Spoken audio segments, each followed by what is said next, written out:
ஐந்து கரத்தவனை போற்றி, ஆணை முகத்தானை போற்றி, மூஷிக வாகனனை போற்றி, மூலப்பரம்பொருளை போற்றி, சித்தி புத்தி விநாயக பெருமானை போற்றி. குருவே சரணம். இணையத்தாள் இணை மிதைங்களுக்கு வணக்கம். இது 2025 குரு பெயர்ச்சிக்கான பலன்கள். குரு வரக்கூடிய மே மாதம் 15ஆம் தேதி ரிஷப ராசியிலேருந்து பயிற்சி ஆகி மிதுன ராசிக்கு போகிறாங்க. இது எப்படி இருக்கும் சிம்ம ராசிக்கு அப்படிங்கிறத பார்க்கலாம். சிம்ம ராசியை பொறுத்த வரைக்கும் இப்போ இருக்கக்கூடிய சூழ்நிலை, சனி பயிற்சி ஆகி 8ல் இருக்கார். அஷ்டம சனி காலமாக இருக்குது. அதாயிரம் இதாயிரம் நிறைய பிரச்சனை, பஞ்சாயத்து அப்படிங்கிற மாதிரி சுச்சுவேஷன்ஸ் தான் 8ல் சனிக்கு நம்ம சொல்லணும். பட் இந்த குரு இருக்கார் இல்லையா, குரு இது வரைக்கும் உங்களோட ராசிக்கு தசம கேந்திரத்தில் இருந்தார். 10ல் தனிச்ச குருவாக இருந்தார். இப்போ லாபஸ்தானம் சொல்லக்கூடிய 11ஆம் இடத்துக்கு குரு வருது. மிக சிறப்பான ஒரு அமைப்பு. 11ஆம் வீட்டில் குரு இருந்தார் அப்படின்னாக்கா பல நன்மைகளை தந்தே தீரும் அப்படிங்கிறதுல மாற்று கருத்து இல்லை. கம்யூனிகேஷன்ஸ் சம்மந்தப்பட்ட விஷயங்களில் பல நன்மைகள் ஏற்படும்.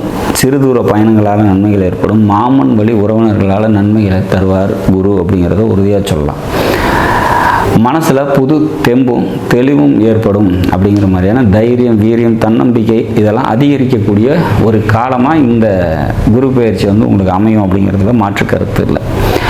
சரி, பூர்வீகம் சம்பந்தப்பட்ட விஷயங்களில் நன்மைகள் ஏற்படும். குலதெய்வம் அனுகிரகம் ஏற்படும். குலதெய்வ கோயிலுக்கு போயிட்டு வர்றதுக்கான வாய்ப்புகள் உண்டு. மனதில் எழக்கூடிய ஆசைகள்லாம் பூர்த்தியாகும் அப்படிங்கிற மாதிரி ஒரு அமைப்பு. குழந்தைகளுக்காக பார்த்திங்கன்னா அதிகமாக செலவு பண்ணுவீங்க. அதனால் மன சந்தோஷம் ஏற்படும் அப்படிங்கிறமான ஒரு விஷயத்தை நம்ம உறுதியாக சொல்ல முடியும். பதவிக்காக வெயிட் பண்ணிகிட்ருக்கீங்க, இல்லை ப்ரொமோஷனுக்காக காத்திருக்கீங்க அப்படின்னா கண்டிப்பாக இந்த குரு பயிற்சி அதையெல்லாம் கொடுக்கும் அப்படிங்கிற மாதிரியான ஒரு விஷயம். சிம்ம ராசியில் பிறந்து திருமணத்துக்காக வெயிட் பண்ணிகிட்ருக்கீங்க, திருமண காலத்துக்காக வெயிட் பண்ணிகிட்ருக்கீங்க அப்படின்னா அதெல்லாம் கைகூடி வர்றதுக்கான ஒரு வாய்ப்பு. மொத்தத்தில் இந்த குரு பயிற்சி பார்த்திங்கன்னா சனினால் ஏற்படக்கூடிய பல சிரமங்களை இந்த குரு பயிற்சியின் மூலமாக நீங்கள் மாற்றிக்கொள்ள முடியும் அப்படிங்கிற மாதிரியான ஒரு விஷயம். சனி ஒரு கெடுபலன்களை தரக்கூடிய இடத்துல இருந்தாலும் கூட இந்த குரு பயிற்சியோட பலன்கள் உங்களை சேரும். 11ல் குரு இருக்கிறது மிக சிறப்பான ஒரு அமைப்பு.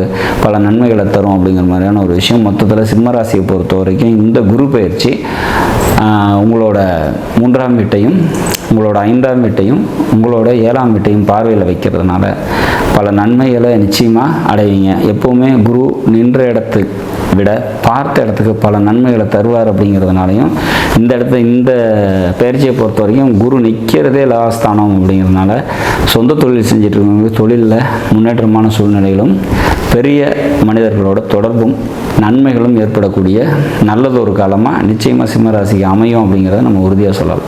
நாடும் நாட்டு மக்களும் நலமுடன் வாழ நவகிரகங்களை வேண்டி அமைகிறேன். நன்றி, வணக்கம்.